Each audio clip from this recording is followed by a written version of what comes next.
Assalamualaikum warahmatullahi wabarakatuh. Alhamdulillah, segala puji bagi Allah Subhanahu wa taala yang telah memberikan kita nikmat iman, Islam dan kesehatan, kesempatan untuk kembali menuntut ilmu. Salawat serta salam semoga selalu tercurah kepada junjungan kita Nabi Muhammad SAW beserta keluarga, sahabat dan seluruh umatnya hingga akhir zaman. Sahabat semuanya, semoga dimanapun berada selalu dalam lindungan Allah Subhanahu wa taala. Pada kesempatan kali ini kita akan menyimak sebuah kajian yang penuh hikmah dan pelajaran berharga untuk kehidupan kita sehari-hari.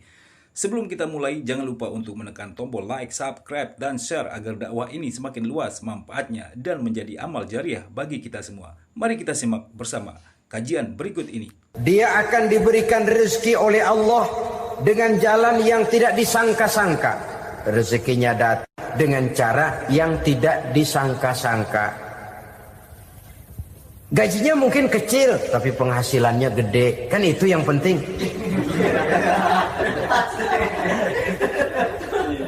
Gaji dan penghasilan kan lain tuh. Boleh jadi gaji kecil, asal penghasilan gede, kan nikmat hidup itu. Nah, penghasilan ini ada yang bisa kita perkirakan. Bisa kita perkirakan. Misalnya gaji itu tadi. Kalau saya kerja, gaji saya begini. Ada rezeki yang masuk min haitsu la yahtasib. Tidak kita sangka-sangka, tidak kita duga-duga, tahu-tahu ada saja rezeki. Datang orang bawa persoalan yang mendatangkan hasil. Sebab rezeki, jodoh, maut memang seperti bayangan. Kita uber-uber dia lari, kita diem dia diem. Kan gemesin itu. Bayang-bayang itu begitu. Kita kejar, dia lari. Rezeki juga begitu. Kita diam, dia diam. Setengah mati yang namanya rezeki kita cari, kita uber. Ngobek sampai ratusan bohong kita kerjain. Tapi memang belum waktunya, ya sulit untuk tembus. Tapi kadang-kadang giliran kita nongkrong di rumah, datang orang bawain rezeki. Itulah yang namanya rezeki. Tapi ini untuk orang yang bertakwa. Kalau tidak punya kredibilitas takwa, jangan lalu pakai ayat ini. Diberikan Allah dengan rezeki dengan jalan yang tidak disangka. Kan ada ayatnya dah. Kita mah manteng aja di rumah dah. Ntar juga tuh rezeki datang. Ini fasilitas yang diberikan kepada orang yang wa may yattaqillah, bertakwa kepada Allah, yarzuqhu min haitsu la yahtasib, diberikan rezeki dengan cara yang tidak disangka-sangkanya. Maka kadar ketakwaan jangan membuat kita buruk sangka. Tuh orang ya nggak kemana-mana, duitnya ada aja. Kalau dia takwa, Allah berikan jalan keluar. Yang lantas ngelihat kiai orangnya ahli ibadah, ilmunya tinggi, akhlaknya luar biasa, takwanya tinggi, rezekinya lancar. Kalau husnuzon nih kiai nggak kemana-mana, duitnya banyak, miara tuyul kali ini. Itu termasuk jaminan Allah yang masuk kategori min haitsu la yahtasib. Yang ketiga, yaj'al lahu min amrihi yusra. Dimudahkan segala urusannya. Dimudahkan segala urusannya. Kemudian yang keempat, yukaffir anhu sayyiatihi wa yu'azzim lahu ajra. Diampuni segala kesalahannya dan dibesarkan pahala kebaikan yang dikerjakannya. Al-Quranul Karim memberikan tuntunan dan ajaran kepada kita bahwa orang-orang yang memperoleh kemenangan itu tidak lain adalah orang-orang yang bertakwa. Hanyalah mereka yang bertakwa kepada Allah Subhanahu wa ta'ala pada akhirnya akan tampil sebagai pemenang. Lalu siapa orang yang bertakwa itu? Dijelaskan dalam awal-awal Al-Baqarah. Orang yang bertakwa yang akan meraih kemenangan, pertama, allazina yu'minuna bil ghaib, yaitu orang-orang yang beriman kepada yang gaib. Percaya bahwa ada alam yang gaib, alam yang abstrak, alam yang tidak bisa dijangkau oleh salah satu daripada panca indera kita. Mereka percaya dan beriman kepada adanya malaikat, beriman kepada adanya iblis dan jin, beriman kepada adanya alam kubur, beriman kepada adanya alam mahsyar, beriman kepada adanya alam akhirat, beriman kepada adanya surga dan neraka. Beriman bukan cuma sekedar beriman dalam ucapan bibir saja, tetapi beriman yang nilai iman itu mampu mewarnai gerak dan gaya hidupnya. Iman yang meresap sampai ke tulang sumsum, kemudian memberikan dampak positif di dalam kehidupan manusia. Alam, kita tahu, adalah sesuatu yang selain Allah, dan Allah bukanlah alam. Apapun namanya selain daripada Allah, itu adalah alam. Alam pada hakikatnya terbagi menjadi dua. Ada alam syahadah, alam nyata, alam konkret, alam yang bisa dijangkau oleh salah satu indera kita.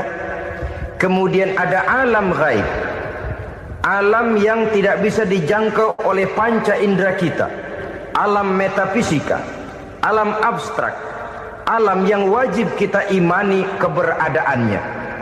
Kita percaya bahwa malaikat itu ada, kita percaya kepada jin, bahwa jin itu ada, kita percaya kepada adanya iblis dan setan. Bukan percaya kepada iblis dan setannya, percaya bahwa iblis dan setan itu ada. Itu termasuk salah satu daripada sifat orang yang bertakwa kepada Allah. Saudara-saudara kaum muslimin rahimakumullah, kecenderungan pembangunan yang lebih bersifat materialistis biasanya menggeser aspek kehidupan rohani. Orang berpikir empiri, dan dalam pola pikir yang demikian maka alam gaib tidak lagi mendapat perhatian. Aspek kehidupan yang bersifat rohaniah malah mulai ditinggalkan. Akibatnya terjadilah kepincangan di dalam kehidupan kita. Pernah ada satu pengalaman pribadi dalam perjalanan kembali ke tanah air. Dalam pesawat di sebelah kanan saya duduklah seorang Jerman namanya Heiner Simonsen.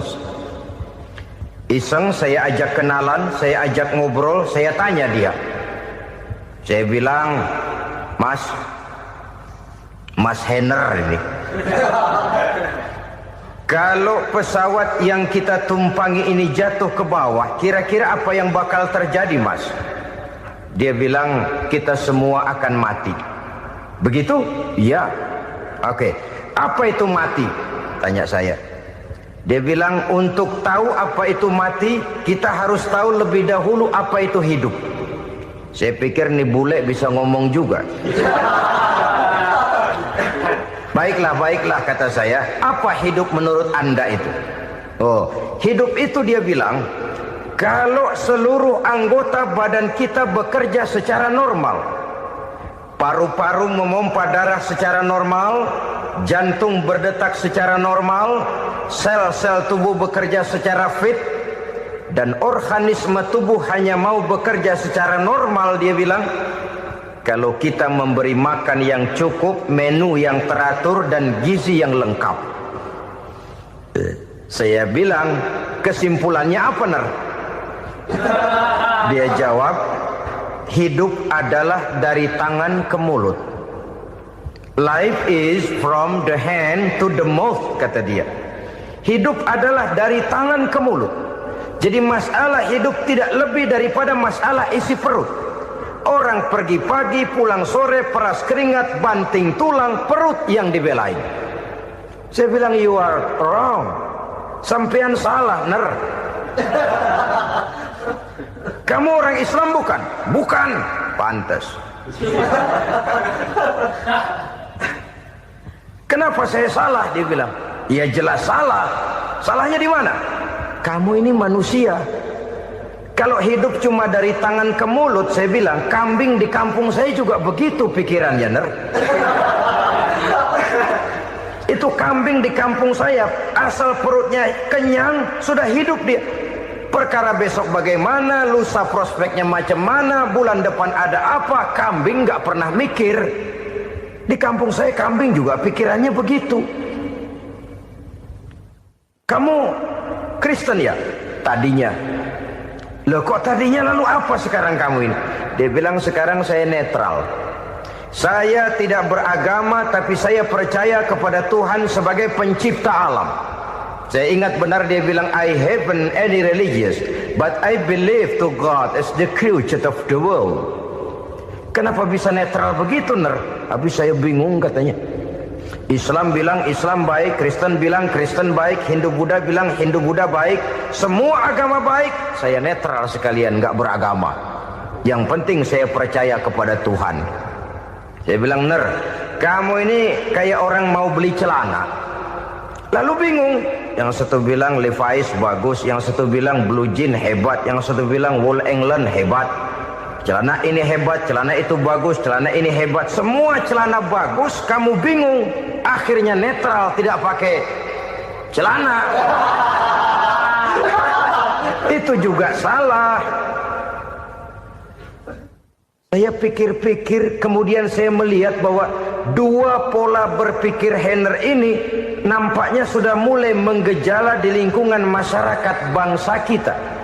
Disadari atau tidak, secara jujur kita harus berkata, dua pola pemikiran Henner ini mulai berkembang di tengah masyarakat bangsa kita. Pertama, pola pikir materialisme. Hidup adalah dari tangan ke mulut. Masalah hidup tidak lebih masalah isi perut. Itu yang perlu dibela, dan disitulah arti kehidupan. Pergi pagi, pulang sore, peras keringat, banting tulang untuk mempertahankan perut. Kalau sudah kemari cara orang berpikir, maka buat apa percaya kepada yang gaib? Untuk apa sholat? Untuk apa puasa? Untuk apa zakat? Untuk apa menghadiri majelis taklim? Tanpa kepercayaan kepada yang gaib, hidup berjalan menurut alur empiris dan materialis. Kalau sudah ke sana cara orang berpikir, biasanya orang lalu cenderung menghalalkan segala cara. Hanyalah orang yang percaya bahwa akhirat ada. Hanyalah orang yang percaya bahwa alam kubur itu ada. Hanyalah orang yang percaya bahwa malaikat itu ada, hidupnya akan lebih terarah dan terkendali. Karena kepercayaan kepada yang gaib, yang merupakan fase daripada kehidupan setelah hidup yang sekarang ini, mewarnai gerak pribadi seseorang di dalam dia melakukan kegiatan hidupnya. Pola berpikir materialisme, disadari atau tidak, mulai menggejala di lingkungan masyarakat bangsa kita. Hidup tidak lebih dari urusan tangan ke mulut, mulut ke tangan, tangan ke mulut. Asal perut sudah kenyang, hiduplah sudah. Perkara bagaimana prospek hari yang akan datang, bagaimana akhirat, tidak jadi persoalan. Ini yang oleh Nabi diperingatkan, ad-dunya sijnul mu'min wa jannatul kafir. Dunia adalah penjara bagi orang beriman dan surga bagi orang kafir. Dulu di zaman Belanda hadis ini pernah disalah tafsirkan, disalah artikan, digunakan sebagai senjata untuk mengkebiri dan membuat impoten umat Islam. Sudahlah umat Islam gak usah macam-macam, kata Belanda. Dunia ini kan penjara buat orang Islam, surga buat orang kafir. Di penjara jangan bertingkah.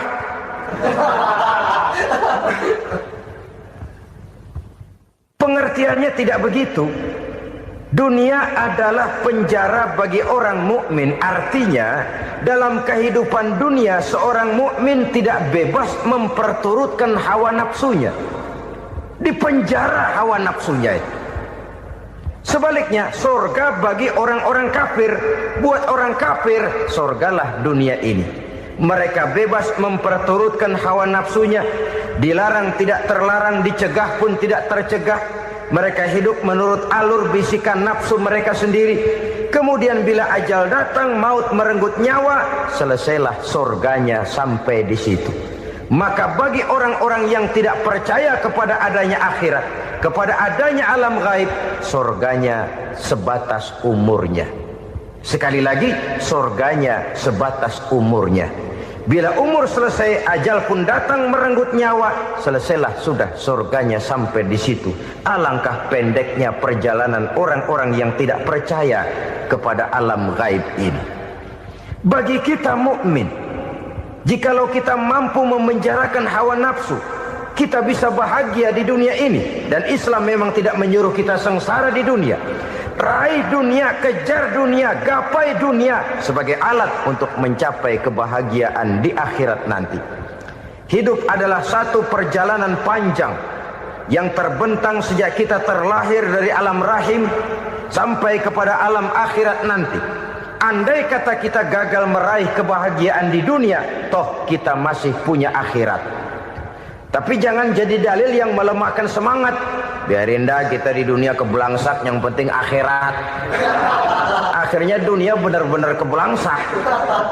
Bagaimana dunia ini bisa kita raih, dan bagaimana meraih dunia untuk menunjang kepentingan akhirat nanti. Yang kedua, dari pikiran Heiner yang saya lihat menggejala di lingkungan masyarakat bangsa kita, timbulnya manusia-manusia netral. Seolah-olah Tuhan yes, agama no. Sama Tuhan percaya, agama ogah. Tuhan ngangguk, giliran agama godeng. Padahal hampir dalam setiap ayat dalam Quran, kata-kata amanu biasanya bergandeng dengan wa amilus sholihat. Iman dan amal soleh. Ini sebagai isyarat Tuhan dan agama jangan pernah dipisah-pisah. Apabila kita bertuhan, maka kita harus beragama. Apabila kita beragama, maka agama itu harus bersumberkan dari Tuhan yang kita imani itu. Tidak mungkin kita pisah, Tuhan yes, agama no. Sama Tuhan percaya tapi agama bikin sendiri. Sembayangnya cukup bengong 2 jam madep ngulon.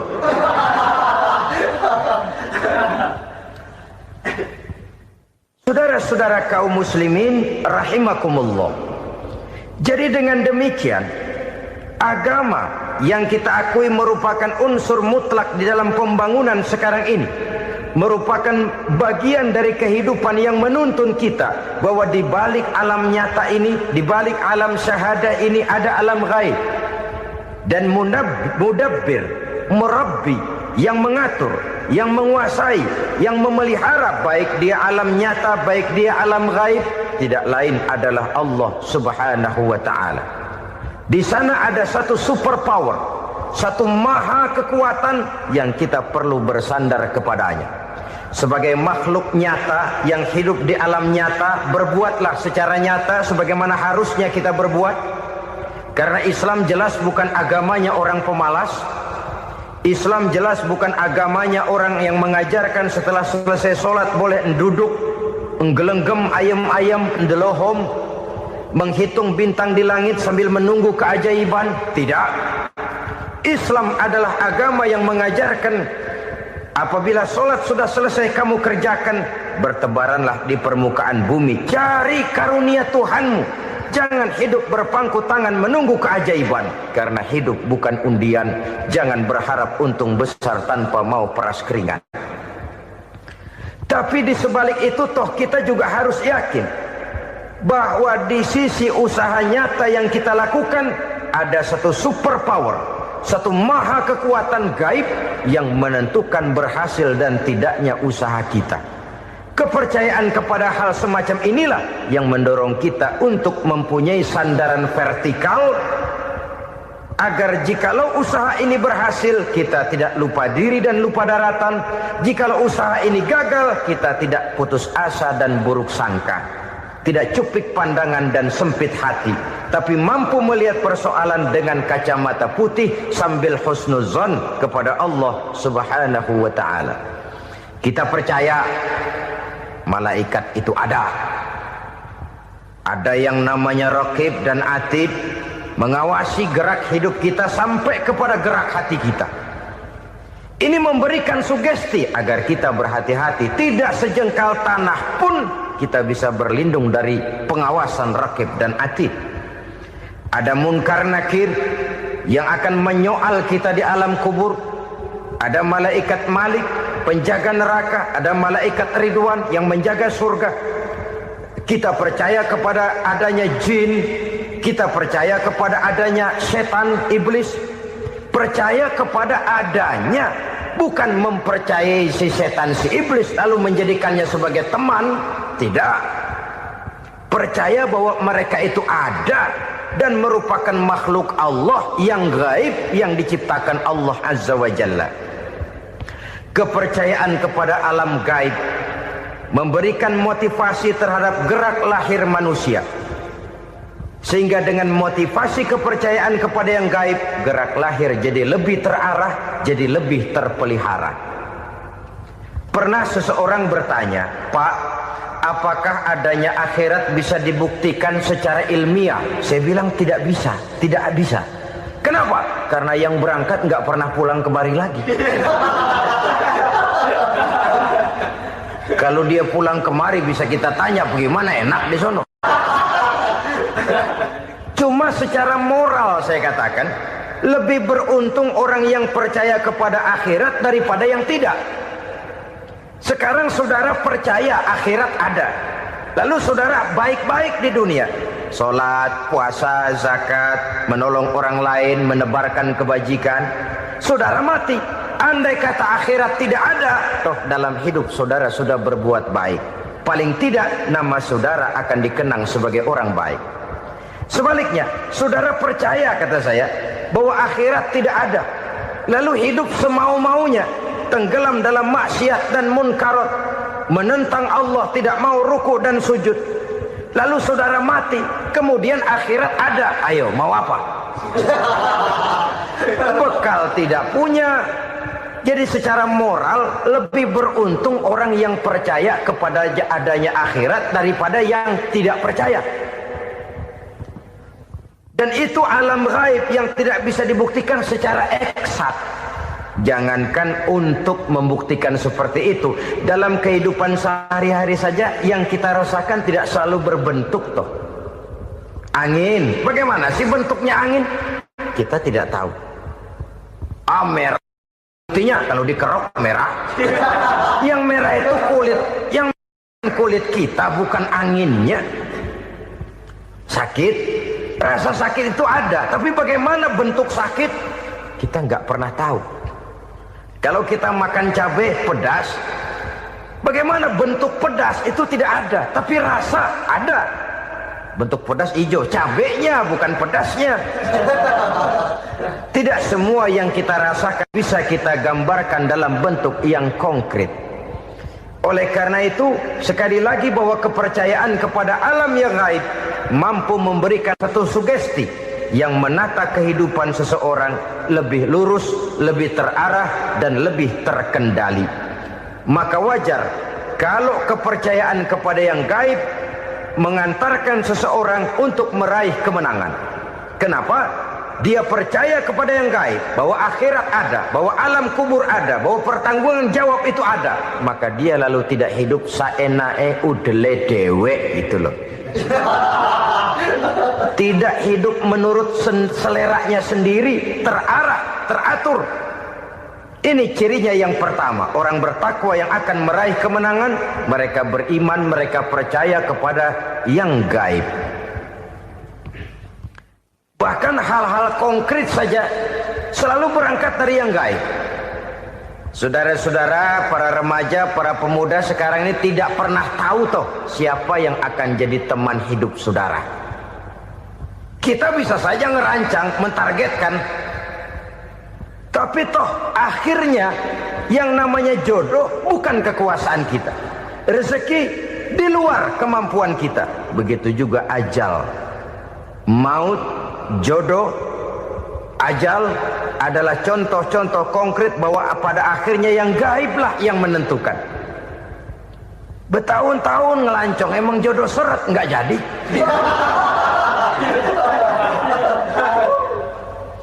Begitu kenal baru setengah malam nginep ditangkap hansip kan. Hal-hal semacam itu kadang-kadang kita berpikir suuzon, gilet, perempuannya cakep banget, lakinya rebek amat. Memang begitulah jodohnya. Memang begitulah jodohnya. Saudara hadirin ma'asyiral muslimin yang saya hormati, jadi hal-hal yang konkret saja kita yakini sepenuhnya ditentukan oleh satu superpower yang gaib itu tadi. Dari sanalah segala ketentuan itu berangkat dan kesanalah segalanya akan kembali. Maka kepercayaan kepada yang gaib meluruskan gerak hidup seseorang, dan itu akan mengantarkan dia kepada meraih kemenangan. Satu. Yang kedua, wa yuqimuna shalah. Orang bertakwa yang akan meraih kemenangan itu adalah orang-orang yang mendirikan sholat. Kenapa sholat mengantarkan orang untuk meraih kemenangan? Yang jelas, inna sholata tanha anil fahsya'i wal munkar. Sholat mampu mencegah manusia dari perbuatan keji dan munkar. Banyak filsafat hidup yang terkandung di dalam sholat ini. Sejak kita wudhu sampai kita menghadap ke arah kiblat, sampai kita melakukan gerak-gerak sholat, bacaan-bacaan yang ada di dalam sholat, lalu sampai kepada mengucapkan salam. Banyak filsafat hidup yang terkandung di dalam sholat. Umpamanya saja, setelah takbiratul ihram, mulai kita dengan sholat dalam posisi berdiri. Diajarkan dalam kitab-kitab fikih agar kita melihat ke arah tempat sujud. Ini kan filsafat kehidupan. Kalau kamu sholat dalam posisi berdiri, lihat tempat sujud. Jangan sholat mata jelalatan, sebab nanti bisa mengurangi kekhusyuan. Jadi wajar kalau ia dikatakan bahwa yang paling afdol adalah shaf yang di depan. Kenapa? Secara harfiah pengertiannya akan lebih mengundang kekhusyuan. Kenapa? Kalau kita di shaf paling depan di masjid umpamanya paling banter, kita lihat tembok. Masya Allah, sahabat semuanya. Penjelasan yang baru saja kita dengarkan mengandung pelajaran yang sangat berharga bagi kehidupan kita. Semoga Allah membuka hati kita untuk menerima kebenaran dan mengamalkannya dalam kehidupan sehari-hari. Bagi sahabat yang baru bergabung, jangan lupa dukung channel ini dengan like, subscribe, dan aktifkan lonceng notifikasi agar tidak ketinggalan kajian-kajian Islam lainnya. Mari kita lanjutkan kembali. Tapi kalau kita shaf di tengah atau di belakang, orang-orang di depan kita pun akan kelihatan. Yang bajunya loreng, yang bajunya genggang, yang bajunya macam-macam. Kita lihat, kadang-kadang kita pikirin, ada yang bajunya bolong. Kita sholat tapi dalam hati, ini orang bajunya robek, yang nggak tahu apa. Ada saja hal-hal yang mengusik kekhusyuan kita. Oleh sebab itu diajarkan dalam posisi berdiri, lihat, arahkan pandangan matamu kepada tempat sujud. Ini kan filsafat kehidupan. Maksudnya apa? Kalau lagi diri, lihat dong tempat sujud. Kalau udah di atas, ingat dong sama yang bawah. Kalau sudah tinggi, ingat dong dari mana kamu berangkat. Kalau sudah berkuasa, bantu dong yang lemah. Kalau sudah kaya, santuni dong yang miskin. Kalau sudah alim, bimbing dong yang awam. Ini filsafat kehidupan. Dalam posisi berdiri, kau lihat tempat sujud. Ini akan melahirkan kepekaan sosial, di mana seseorang mau tahu kepada orang lainnya. Bagaimanapun kaya kita, tinggi pangkat dan jabatan kita, jikalau hidup hanya untuk kepentingan perut sendiri saja, rasanya belum membawa manfaat di dalam kehidupan kita. Tapi efek yang tertinggi sesungguhnya, sholat mencegah manusia dari perbuatan keji dan munkar. Perbuatan keji dan munkar, walaupun kelihatannya mendatangkan uang, membawa keuntungan, tapi itu keuntungan semu, keuntungan sementara. Dengan menipu orang lain kita bisa dapat untung, tapi tidak membawa berkah. Dan itu adalah kerugian besar dalam kehidupan kita. Maka untuk meraih kemenangan, harus dimulai dengan membentuk kepribadian yang tegar, memiliki sandaran vertikal yang langsung kepada Allah Subhanahu wa ta'ala. Dan itu hanya bisa kita tempuh melalui jalur ibadah formal yang sudah ditentukan Allah, yakni sholat yang 5 waktu. Untuk memperkuat itu, ada sholat-sholat sunnah, rawatib, nawafil, sebagai terminal-terminal kontrol cadangan untuk memelihara stabilitas temperatur batin di dalam kita berhubungan dengan zat yang maha gaib, yaitu Allah Subhanahu wa ta'ala. Orang sering bertanya, Pak, itu tetangga saya nggak sholat, duitnya nggak habis-habis, Pak. Nggak sholat tapi mobilnya tambah terus. Nggak sholat tapi usahanya makin maju. Tapi di sisi lain ada orang yang rajin sholat, rezekinya butak bener. Anaknya mana kurus, mana korengan.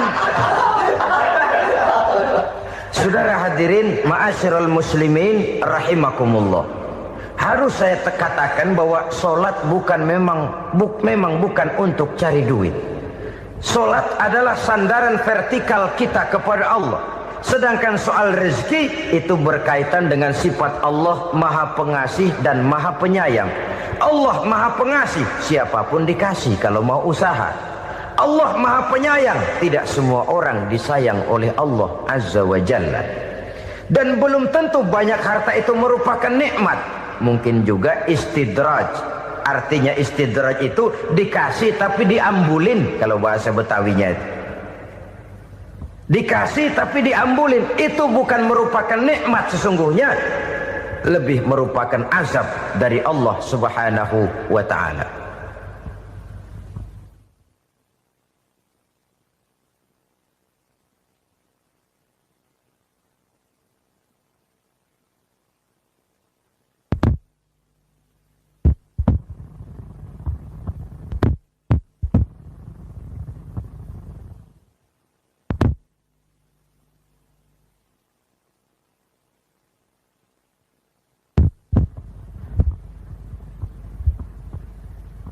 Agama mempunyai sistem solat, dan kita umat Islam telah dituntun oleh Allah Subhanahu wa ta'ala yang wajibnya 5 kali dalam sehari semalam mendirikan solat, dan itu tentu berada dalam jangkauan kemampuan manusia.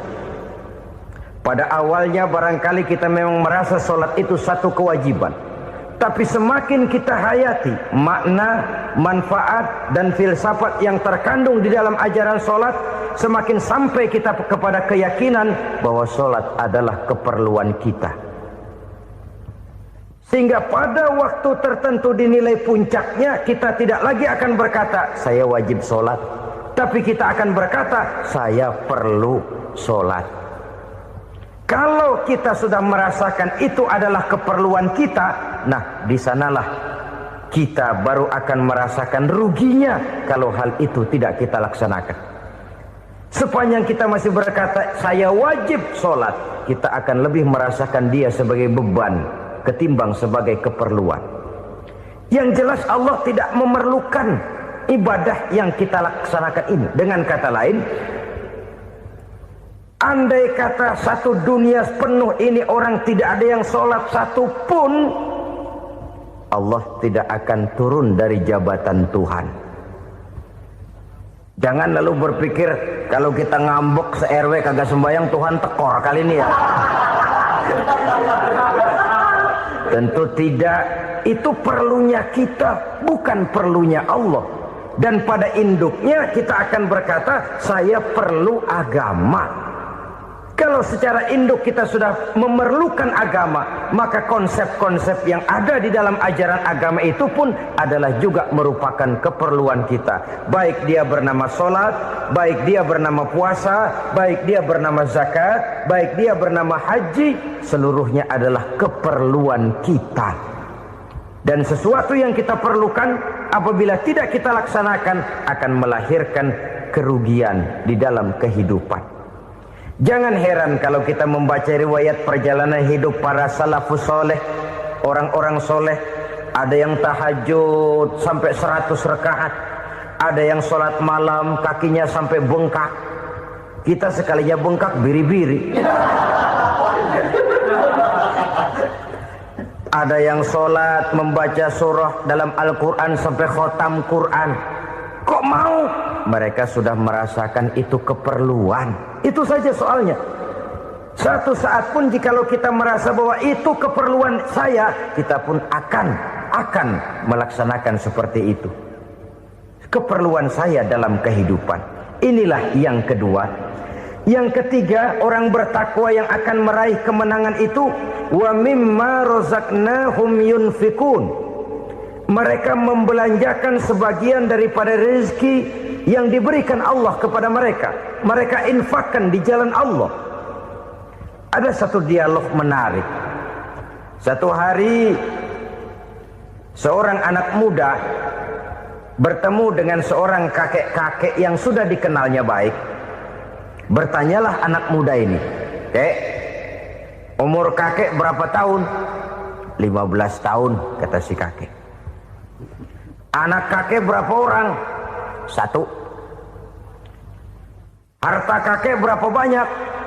15 juta. Si anak muda ini bengong, lalu protes, "Kok kakek bohongin saya?" "Kenapa?" "Saya tahu umur kakek 70 tahun. Kenapa ngaku 15? Saya tahu anak kakek 5. Kenapa bilang 1? Saya tahu kakek miliuner, miliaran uang kakek. Kenapa ngaku cuma 15 juta? "Begini," kata si kakek tadi, "benar umur saya 70 tahun. Tapi dari umur yang 70 tahun itu baru 15 tahun terakhir ini saya merasakan ibadah kepada Allah. Meninggalkan maksiat, jauh dari segala macam munkarat. Maka yang 15 tahun inilah yang benar-benar saya rasakan sebagai umur saya. Benar anak saya 5, tapi yang 4 susah diatur.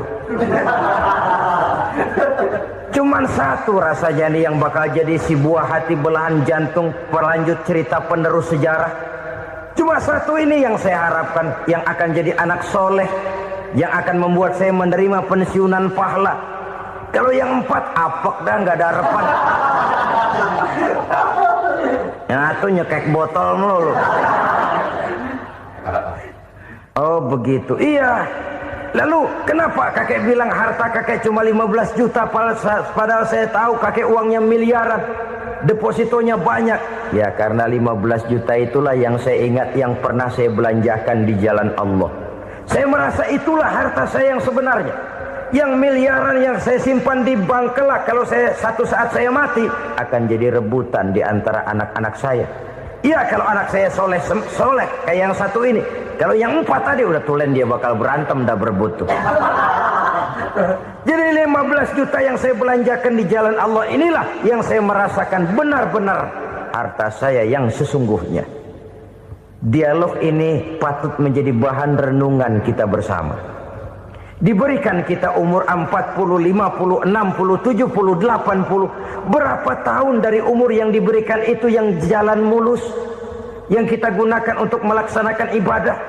Banyak harta kita simpan di bank, di lemari, di dompet, di tas.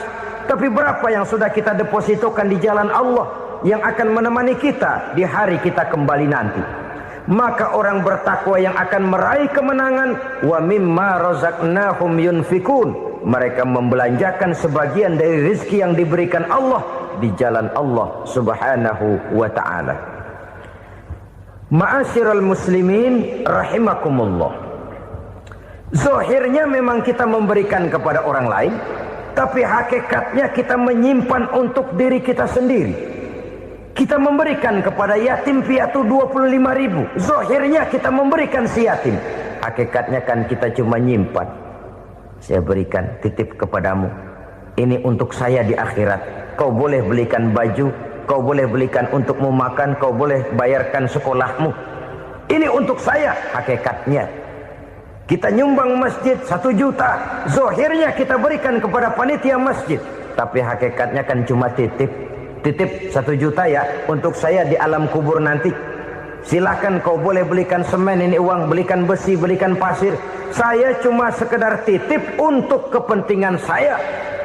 Hakikatnya kita cuma sekedar menitip.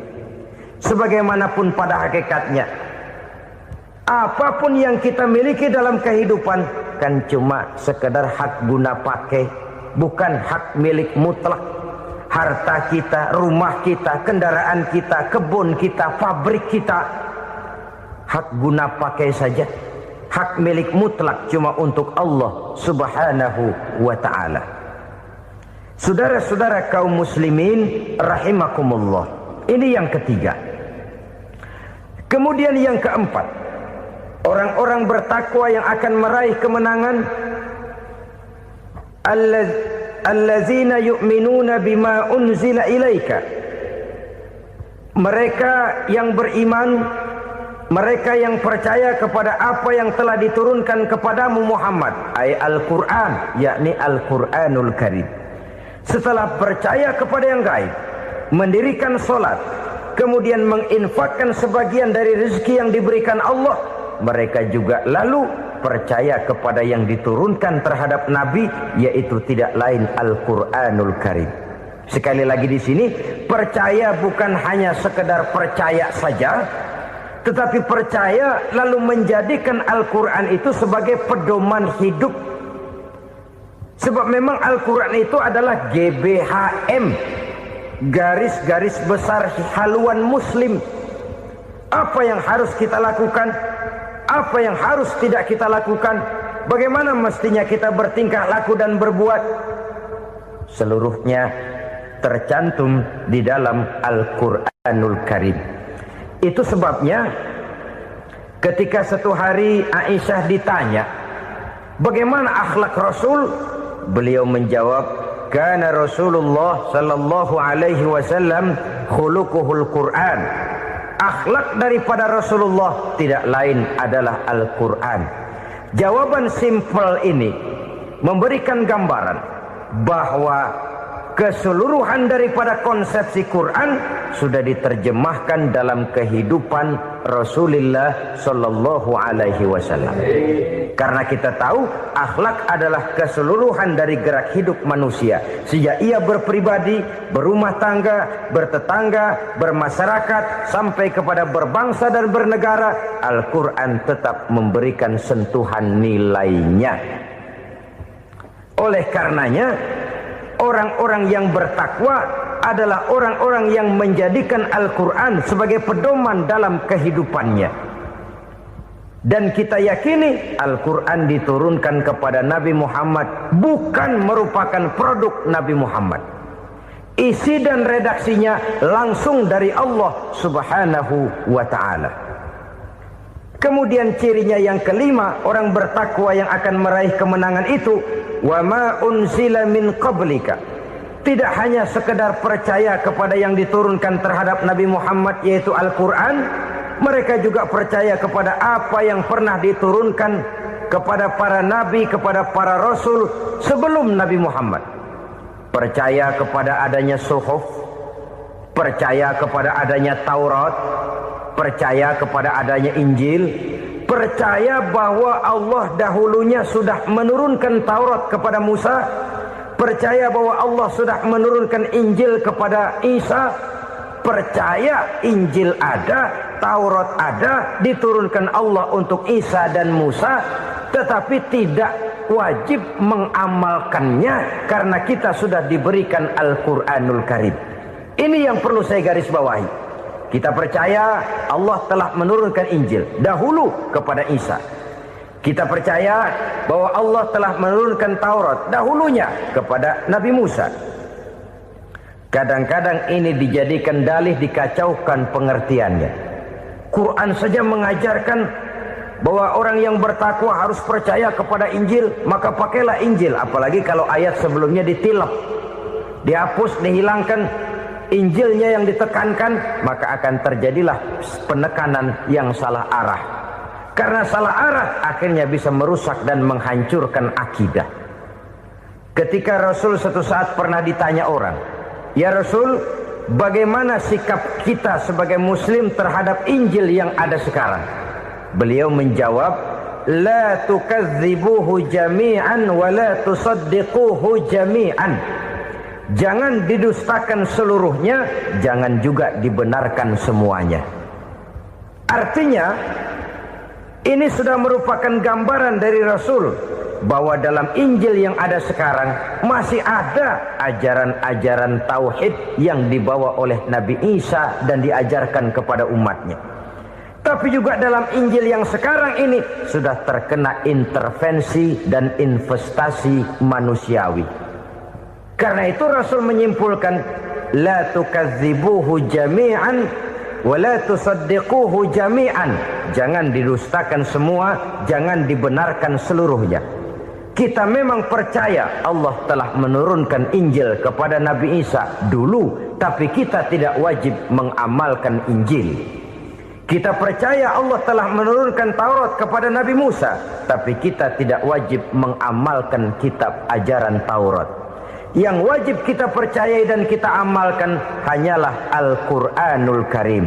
Kenapa? Oleh karena baik yang ada di dalam Taurat, baik yang ada di dalam Injil, tentu tercakup di dalam Al-Quran sebagai kitab terakhir yang diturunkan oleh Allah Subhanahu wa ta'ala. Dan itu wajar. Kalau seorang pejabat mau mengeluarkan satu keputusan baru, tentu dia harus meninjau keputusan-keputusan lama. Andai kata dianggap tidak berlaku, dianggap tidak relevan lagi, maka keputusan-keputusan lama itu tentu sudah dianggap tidak berlaku. Sebagian daripada aturan-aturan dalam keputusan lama yang masih dianggap relevan tercantum dalam keputusan baru yang wajib diamalkan. Begitulah hubungannya antara Al-Quran, Taurat, Zabur, dan Injil. 4 kitab samawi yang diturunkan Allah masing-masing kepada Zabur untuk Nabi Daud, Taurat untuk Nabi Musa, dan Injil untuk Nabi Isa alaihimussalatu wassalam. Ketiga-tiga kitab itu kita percayai adanya. Kita yakini Allah telah menurunkan Zabur, Taurat, dan Injil. Tapi kita tidak wajib mengamalkannya. Yang wajib kita mengamalkannya sekarang ini tidak lain hanyalah Al-Quranul Karim saja. Karena ia mencakup apa yang ada di dalam Zabur, apa yang ada di dalam Taurat, dan apa yang ada di dalam Injil. Keotentikannya bisa dipertanggungjawabkan.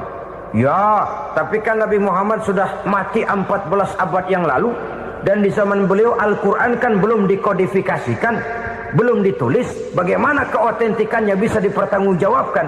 Mudah saja. Allah berjanji, inna nahnu nazzalna dzikra wa inna lahu lahafizun.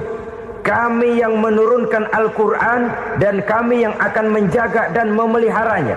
Allah turunkan Quran, Allah menjaganya. Bagaimana cara Allah menjaga Al-Quran itu? Banyaknya orang-orang yang hafaz Al-Quran. Hafaz Al-Quran 30 juz, 114 surah, 6.666 ayat. Sehingga jangankan satu kata, jangankan satu ayat, satu kalimat saja berubah sudah akan timbul reaksi dan mudah dimengerti. Kenapa? Banyak orang-orang yang hafaz Al-Quran. Sedangkan pada setiap akhir tahun biasanya malaikat Jibril selalu mengadakan checking terhadap ayat-ayat yang diturunkan pada waktu itu. Di zaman Nabi sendiri sudah ada usaha kodifikasi. Dan yang lebih luar biasa lagi, sampai hari ini tidak seorang pun mampu membuat satu ayat saja semacam Al-Quran. Ke bahasa manapun dia diterjemahkan, naskah aslinya tetap ikut. Rujukan dasarnya tetap ada. Berdasarkan itu, maka tidak mungkin terjadi penyelewengan terhadap atau pemalsuan terhadap ayat-ayat Al-Quranul Karim. Kesuciannya, keotentikannya, kemurniannya bisa dipertanggungjawabkan. Ma'asyiral muslimin rahimakumullah.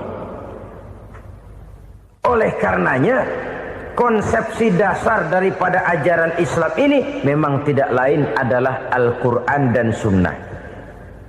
Isi daripada agama Islam yang merupakan iman, Islam, dan ihsan, konsepsi dasarnya tidak lain adalah Al-Quran dan Sunnah Rasulullah Sallallahu Alaihi Wasallam. Maka yang kita perlukan sekarang ini adalah terjemahan Al-Quran di dalam kehidupan kita. Dengan demikian, maka gaya kehidupan yang lebih Qurani itulah yang kita dambakan. Kita perlu memang terjemahan Quran dalam bahasa Inggris, dalam bahasa Belanda, dalam bahasa Jepang, tapi yang lebih kita perlukan adalah terjemahan Quran di dalam kehidupan kita. Konsekuen, tidak memanipulasi, ringan sama kita jinjing, berat sama kita pikul. Jangan kalau lempengan ayat Quran tuh kira-kira enak diamalin, keras teriakan kita. Giliran kira-kira ayat Quran itu mukul kepala kita sendiri, diam kita. Itu ciri yang pernah disindir Allah dalam awal-awal Baqarah juga. Ciri beragamanya orang yang munafik. kullama adha'a lahum masyaw fih, kata Allah, wa iza azlama alaihim qamu, apabila terang mereka jalan, apabila gelap mereka berhenti. Artinya kalau kira-kira di Islam nguntungin, rame-rame pada teriak Islam. Tapi ketika diminta untuk berjuang, ketika dituntut untuk berkorban, rame-rame mengundurkan diri. Nasib agama tidak ubahnya seperti daun pisang yang dikait orang di tepi jalan lantaran tak berpayung di ketika hari hujan. Manakala hujan usailah sudah, daun itu pun dicampakkan di tepi jalan, diinjak pula orang nan lalu. Artinya orang menjadikan agama cuma sebagai lipstick, decoration only, tidak konsekuen. Hanya pada saat-saat kelihatannya Islam membawa keuntungan, rame-rame orang teriak-teriak tentang Islam. Tapi jikalau diminta berjuang, jikalau dituntut untuk berkorban, biasanya rame-rame juga mengundurkan diri. Jangan heran kalau mayoritas hitungan kita, tapi minoritas peranan kita. Kuantitas kita dalam jumlah, tapi dalam kualitas kita lebih sering jadi penonton daripada jadi pemain. Padahal itu sangat tidak boleh terjadi. Umat Islam di Indonesia harus bangkit. Umat Islam di Indonesia harus sadar akan keberadaannya. Tidak boleh hanya jadi penonton berpangku tangan, karena memang agama kita juga mengajarkan untuk konsekuen di dalam menjabarkan ajaran-ajaran daripada agama kita. Kita sering jatuh menjadi umat yang lemah oleh karena kita ini tidak pandai menggalang kebersamaan yang diakibatkan tidak konsekuennya kita. Diistilahkan bahwa umat Islam di dalam menggalang kebersamaannya itu harus seperti orang main sepak bola. Saudara-saudara kan tahu orang main sepak bola itu. Orang main sepak bola, kalau pertandingan belum dimulai sih silakan saja kumpul di luar lapangan, atur strategi yang baik. Tapi kalau pertandingan sudah dimulai, turun ke lapangan hijau, jangan kumpul terus.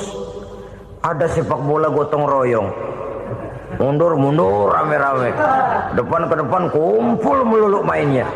Kalah. Orang main sepak bola itu ya harus ada penyerang tengah, harus ada penjaga gawang, harus ada strikernya, harus ada kiri luarnya, kanan dalamnya yang jadi backnya. Posisi boleh bermacam-macam, tapi yang penting saling ngoper untuk menggolkan gawang lawan. Begitulah umat Islam ini. Boleh ada yang jadi pejabat, boleh ada yang jadi pengusaha, boleh ada yang jadi petani, silakan ada yang jadi seniman, ada yang jadi penyair, ada yang jadi artis sekalipun. Tapi kalau sudah berhasil menguasai bola, jangan lupa operannya. Operan itu yang langka. Kita ini muslim kadang-kadang kalau sudah memegang menguasai bola, kalau belum mau mampus, belum mau ngoper. Nanti kalau sudah nggak punya bola, baru mau ngoper. Kalau sudah dengar-dengar mau dekat pensiun, baru mau jihad, baru mau berjuang, baru mau ngurus pesantren. Tanda tangan sudah tidak laku, memo sudah tidak dihargai, baru mau berjuang. Kemarin kemana mas? Kita tidak pandai memanfaatkan posisi. Dengan kata lain, kalau kembali kepada persoalan kita, konsekuensi kita terhadap agama yang kita anut ini belum ideal. Kita masih lebih sering berislam ini pada saat-saat yang menurut perhitungan kita membawa keuntungan. Tapi kalau diminta berjuang, dituntut berkorban, yang itu pun hakikatnya adalah untuk kepentingan kita juga. Allah tidak pernah menuntut kita untuk jihad bagi kepentingan Allah, itu tidak. Berjuang menegakkan agama Allah, apakah untuk kepentingan Allah? Tidak. Untuk kepentingan kita. Sebab nilai-nilai jihad itu pada akhirnya akan membawa kita kepada satu kebahagiaan. Setidaknya kalau tidak di dunia, tentu di akhirat sebagai syahid. Oleh karena itu, pada bagian akhir ini saya ingin mengajak, marilah kita konsekuen. Sekali kita berkitabkan Al-Quranul Karim, mari dia kita jadikan pedoman. Jangan cuma kita jadikan sebagai penghias dinding, pelengkap rumah, bahwa di rumah kita ada Al-Quran, tapi yang baca kecoa. Habis pada bolong tuh Quran. Yang penting kan punya Quran. Ditaruh di pintu rumah. Biar apa? Biar kuntilanak kagak masuk katanya. Ya, apa itu nasib Quran? Cuma kerjanya jaga pintu, ngusir kuntilanak, ngusir memedi. Bagaimana kita hidup menurut tuntunan Al-Quran? Kadang-kadang tidak pernah menjadi masalah bagi kita. Maka bagaimanakah Al-Quran akan mungkin membawa keberkahan dalam hidup kalau ajarannya kita injak-injak dalam keseharian kita? Mewujudkan gaya hidup yang lebih Qurani, itulah yang akan kita rintis di dalam kehidupan kita. Bertahap, step by step, menurut kemampuan yang ada pada kita. Jika jalan ini tidak bisa kita selesaikan, percayalah akan ada generasi penerus yang akan melanjutkan usaha dan cita-cita mulia itu. Jadi percaya kepada Taurat, percaya kepada Injil, sekadar percaya Allah dahulunya sudah menurunkan itu. Tapi kita tidak wajib mengamalkannya. Kenapa? Generasi Injil masa berlakunya sudah kedaluwarsa. Taurat masa berlakunya sudah kedaluwarsa. Injil pernah berlaku untuk orang Nasrani di zaman Nabi Isa. Taurat pernah berlaku untuk orang Yahudi di zaman Nabi Musa. Setelah generasinya berlalu, datang Rasul penutup yang membawa Al-Quranul Karim. Maka Al-Quran itulah yang berlaku menjadi pedoman sampai hari akhir nanti. Jangan jauh dari Al-Quran, karena apabila ini kita lakukan, maka kita akan kembali kepada satu gaya hidup yang jauh dari tuntunan agama. Dan itu artinya kita akan semakin jauh untuk meraih kemenangan. Saudara-saudara kaum muslimin rahimakumullah. Yang keenam, yang terakhir, orang-orang bertakwa yang akan meraih kemenangan itu, wabil akhirati hum yuqinun. Mereka percaya, mereka yakin seyakin-yakinnya akan adanya hari akhir, di mana seseorang akan mempertanggungjawabkan seluruh perbuatannya di dalam hidup ini. Dan tidak ada satu perbuatan yang bagaimana kecilnya sekalipun, yang tersembunyi dalam pandangan manusia, yang tidak akan dibukakan persoalannya di mahkamah Qadi Rabbul Jalil di akhirat nanti. Itulah sebabnya maka percaya kepada akhirat disebut secara khusus. Padahal di awal tadi sudah dijelaskan yu'minuna bil ghaib, percaya kepada alam gaib, dan alam gaib ini termasuk akhirat. Kenapa pada bagian akhir disebut lagi akhirat? Karena ternyata bahwa kepercayaan kepada adanya akhirat merupakan induk dari kepercayaan terhadap adanya malaikat, setan, jin dan lain sebagainya, dan akan lebih memberikan sugesti dalam kehidupan manusia untuk meluruskan gerak hidupnya. Jikalau satu saat tergerak hati akan berbuat kejahatan, ingin mencuri, sadarlah, awas ada akhirat. Sebab kalau kita cuma teriak awas ada polisi, itu cuma tertunda sementara. Begitu polisi meleng, embat. Kalau kita ingin berbuat jahat cuma berteriak awas ada hansip, cuma sementara ketika hansip itu ada. Tapi kalau ceritanya awas ada akhirat, mau menyeleweng awas ada akhirat, mau berjudi awas ada akhirat, mau mencuri awas ada akhirat. Keyakinan yang akan meluruskan gerak hidup manusia